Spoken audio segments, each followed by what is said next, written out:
Hello, everyone. This is Dr. Julz, and today we'll be talking about World Leprosy Day.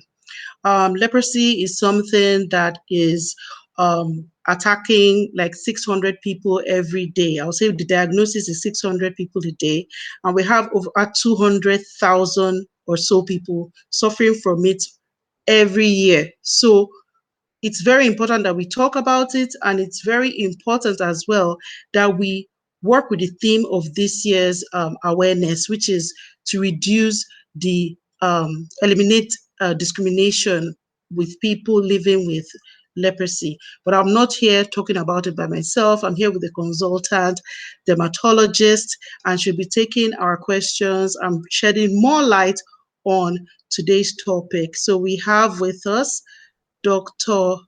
Folake Cole-Adeife. Thank you for joining us. Hi, it's nice to be here. Awesome. So we are going to talk Yeah. about leprosy. So just tell us what it is, because it's very important that people understand what it is and what causes it. So take it away. So leprosy is a chronic infection of the skin and the nerves. It affects the skin and the nerves mainly, and it's caused by a bacteria we call Mycobacterium leprae, which, of course, because the bacteria cannot be seen with the eyes, but it tends to grow very slowly on the skin and can result in the infection that we call leprosy. And it's an age-old infection. We all know in the Bible, we heard about lepers, and it's been with humanity and mankind for thousands of years. But it's somehow we haven't been able to eradicate or eliminate it yet, even though it was hoped that it would have been eliminated by 2020. But this is 2021, and leprosy is still very much with us. And what happens in leprosy is when that bacteria grows on the skin, over time it can replicate in the nerves and in the skin and can cause some a wide variety of features, a wide variety of symptoms. The symptoms vary depending on the person's immune system. So in some people that have a very strong immune system, leprosy can present as just a patch on the skin, and the patch may be lighter than the normal skin and just look very unassuming, but you just notice that the patch is maybe increasing in size and is not going, and the skin on the patch tends to be a bit numb. Then you begin to think of leprosy. But in people whose immune systems are very weak or weak, it can present in some much more severe form, and they begin to have a wide, variety of rashes and nodules like lumps on the skin and in some specific areas like the earlobes on and sometimes on the back, on the face, but the earlobes usually. And it can also affect the fingers. They begin to have very scaly and thick fingers, and over time they begin to have loss of sensation on the fingers, and that's what now leads to them developing sores on the fingers without realizing, and the toes. And then when they develop sores on the fingers and toes without realizing, they can have cuts, and parts of the fingers and the flesh can begin to come off without them feeling any pain. And that's where the main feature of leprosy that we know that people have, amputation of fingers and toes. Sometimes it affects the nose and can deform the nose and the face generally. So it can be a very debilitating disease, particularly in people whose immune systems are not very strong. But in other people who have, a better immune system, it can occur, but with a less severe rash. So that's what basically leprosy is about. It's not transmitted the way we think. It's actually transmitted by breathing. So if the person who, because it kind of goes into the mucous membranes as well, that is the nose. So a person who is breathing out, who has leprosy, some of the droplets from their breath can contain the bacteria. And if another person inhales that bacteria, they can then develop or be infected with leprosy. But it has a predilection for the skin the nerves and the mucous membranes like the nostrils and the mouth. Awesome. Awesome. Thank you so much. Now, how is it diagnosed? How is leprosy diagnosed? Well, the first step is, as we know, the clinical diagnosis. That's going to the hospital.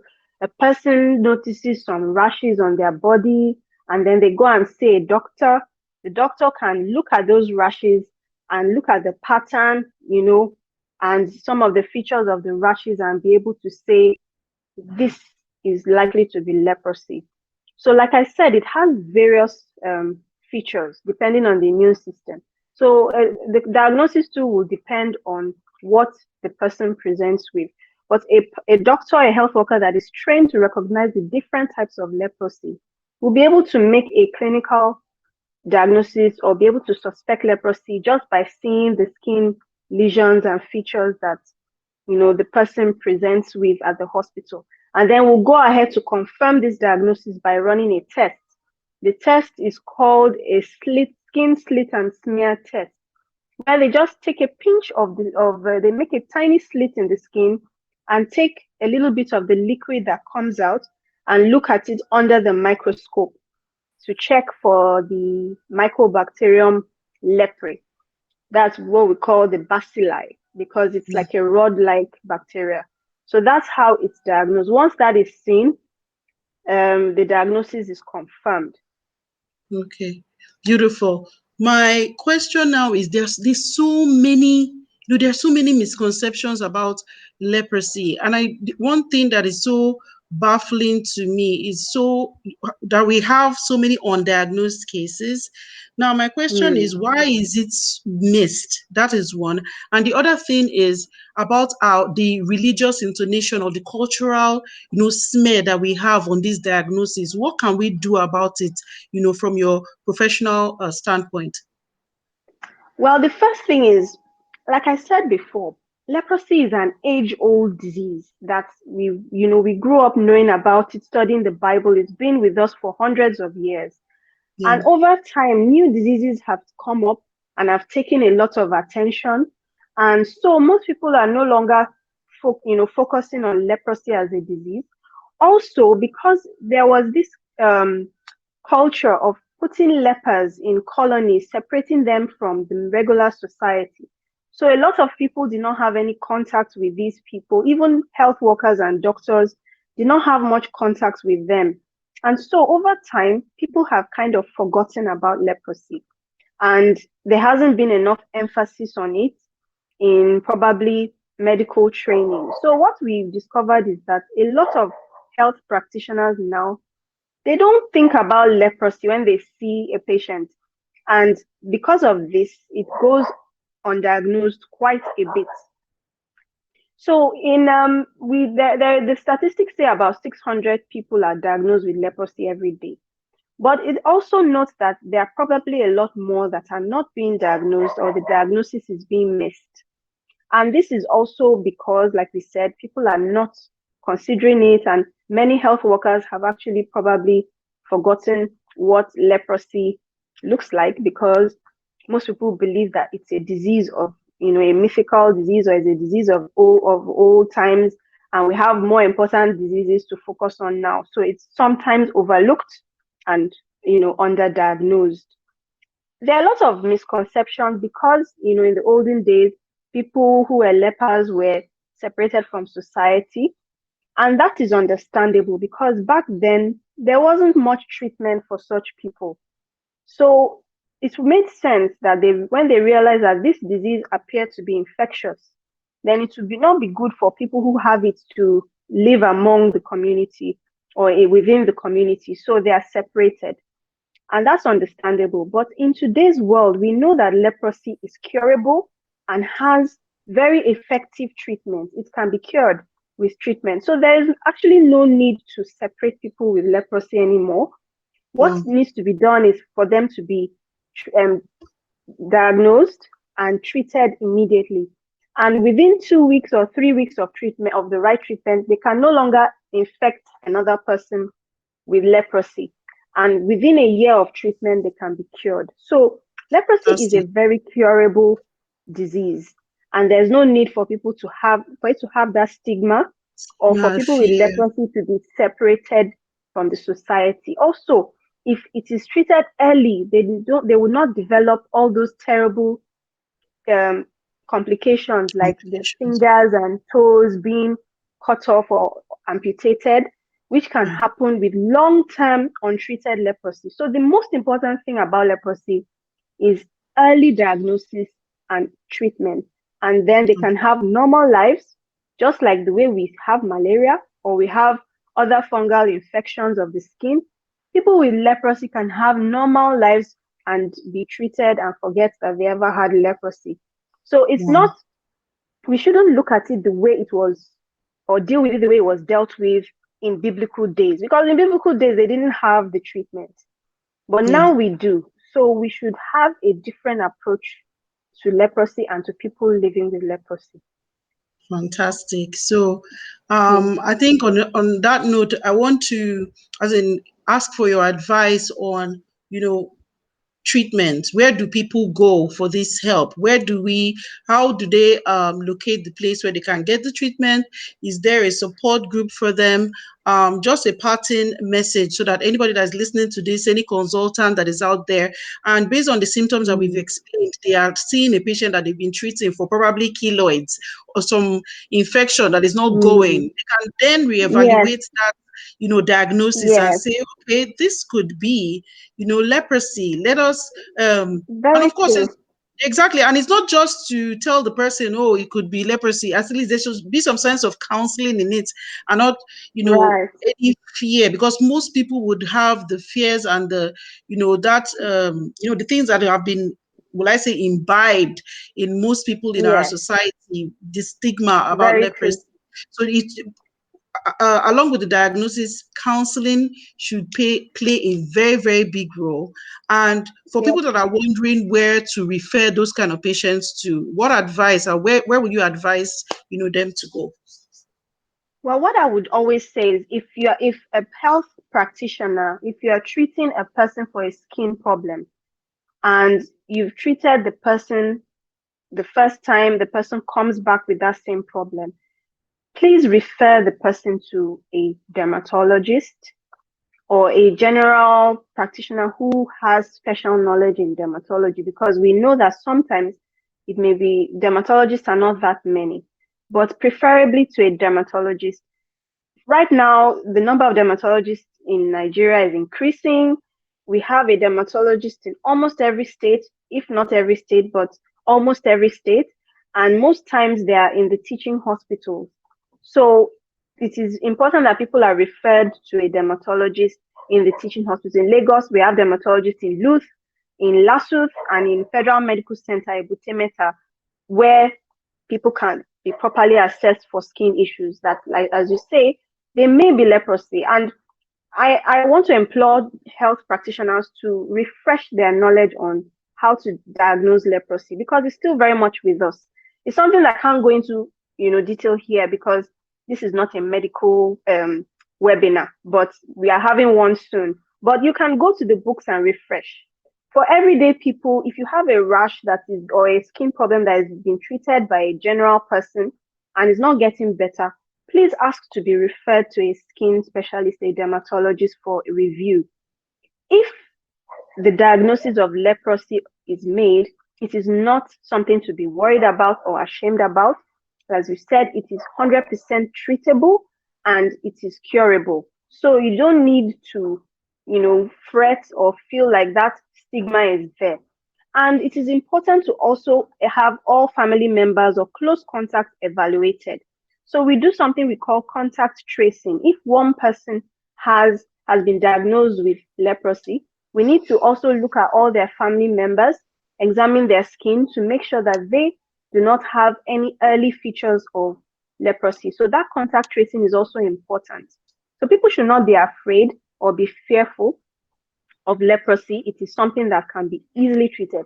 Also, treatment is 100% free in Nigeria. It's being sponsored by a lot of foundations along with the federal government. So the treatment is free of charge. You'll Wow, be given the drugs for that's the great. person who That's has will be great given, news. yes, you'll be given the drugs Wow. for the period of time, usually 6 months to 1 year, of free drug treatment. So it's not mm, something that will put a financial burden on a family or a person who has it. So it's very important to seek treatment, seek help early. All those ugly pictures we see of leprosy with the fingers gone and the face deformed, they can be mm, very much prevented if the treatment is taken on time. It only gets to that stage when people run away from treatment, either because of stigma or they don't have access to treatment or the doctors are unable to diagnose it where they are. If we can avoid all these things, we can get people treated before they begin to have those terrible symptoms that lead to long-term or lifelong complications. So the skin disadvantage. can actually go back to normal if it is caught and treated on time. So that's the message out there. And people who have leprosy should not be stigmatized against. As you said, once they've started treatment, within 2 to 3 weeks, they can no longer infect another person. Mm, The bacteria is not transmissible after a month of treatment. They can't. So there's no need to stigmatize. It is better than diseases like HIV or hepatitis B. Such people can exactly. still be infectious, for a while. If they take their medication, maybe after 6 months, but this one is just a Yeah. month of medication and they are no longer infectious. So it's not a reason to run away or stigmatize, people. And that's why the world is moving away from leper colonies. We don't need colonies anymore because we have treatment. The colonies were Exactly. for days when there were no treatment. But now we Yeah. have treatment. So once you start treatment, take treatment, you move on with life. You even forget that you ever had anything like that. So Mm, we want people to know that there are people who can diagnose it. We want the health practitioners to remember to think about leprosy when they see people with certain skin lesions. And we want people to know that the treatment is free and yeah. available in every state of Nigeria. Once you know the right places to go, it's usually run by the state government. So those Mm, are that's what I would want to share with everybody on this leprosy awareness day. Leprosy can be eliminated. We were hoping that by now it should have been eliminated. But it's not, it's a bit late, but it's possible if we all work together to make yeah. sure that we diagnose early and treat early, and look out for it. We can eventually get, to a stage where we have a leprosy free world. Awesome. Thank you so much, Dr. Folake Cole-Adeife. You're so hard You're to welcome. catch, and I'm so grateful. You have so many things lined up that you're supposed to do, but you're here with me. So I'm super Yes, grateful. Your message was very, very clear, and everybody would definitely be grateful that you shared this because the key things that we mentioned here is that, it's treatable, okay? It's not highly infectious that they should be super, super scared of it. We right. are way past the era of stigmatizing people living with it, Mm-hmm. and the treatment is free. And I believe it's even worldwide that the treatment is free. So if Yes. that's the only thing that you get from this presentation, you've gotten a lot.